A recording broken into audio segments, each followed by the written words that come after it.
Absolutely. And I think a recent Salesforce survey had indicated like 68% of CFOs face challenges in exploring new ways to support better reoccurring business models. And I think that's kind of where you're going. Like all SaaS businesses have this reoccurring business model, and within that becomes, a different set of challenges and also skills.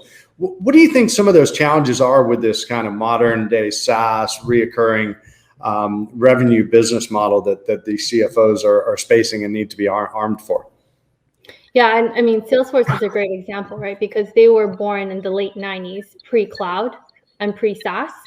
And they've been one of the biggest buyers, both in terms of, let's say, VC investing, so early stage buying, but also corporate buyers of modern day SaaS solutions. And the reason being is because of, all the tools that have been born in the last 5 and 10 years, specifically as it relates to helping businesses, not just SaaS businesses, scale and grow faster. But in particular, I think when it comes to modern day tooling, it's really, firstly, understanding that in a SaaS and COVID environment, you have 3 very key operational complexities, which directly relate to, for instance, the pricing and packaging strategy. So that's become a lot more complex as we're selling in a global environment. Billing cycles, in the past when we were in the on-premise perpetual license world, it was a lot more simpler. Today you have multi-year, annual, quarterly, monthly, and now usage-based, which has been even more popularized in the last 18 months. And then you're also dealing with FX, right? So when you deal with a global customer base and a global talent pool, most companies, even pre-10 million ARR, are dealing with anywhere from 5 to 10 different currencies. And when all of that is changing so quickly and constantly, it's really important that you have core tooling and systems that is able to keep up with the pace of execution and the precision that's required around that execution.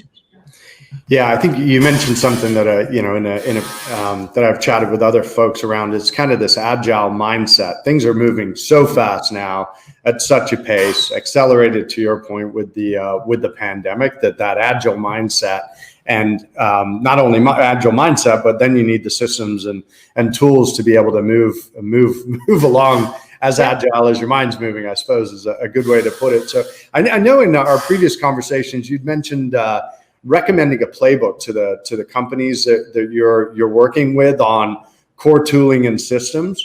Can you tell us a little bit more about that?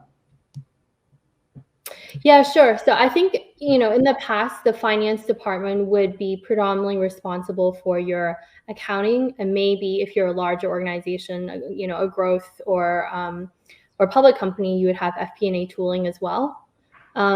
Even increasingly so because of the focus on revenue visibility and predictability and ultimately scaling of an organization. It's important to have not only your core accounting system, your CRM system, but also increasingly so what we're recommending is to have your subscription management system, for instance, Chargebee or... I like that a lot, yeah. As well as data warehouse and business intelligence visualization tooling from day one.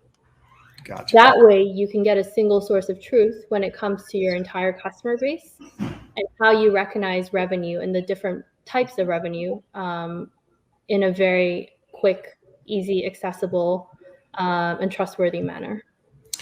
Yeah, totally agree. I think the tech stack's evolving and it needs to evolve to be able to keep up with that kind of agile nature of how the business needs to be run and adapting to the rapid changing external forces in the market. You mentioned pricing and packaging.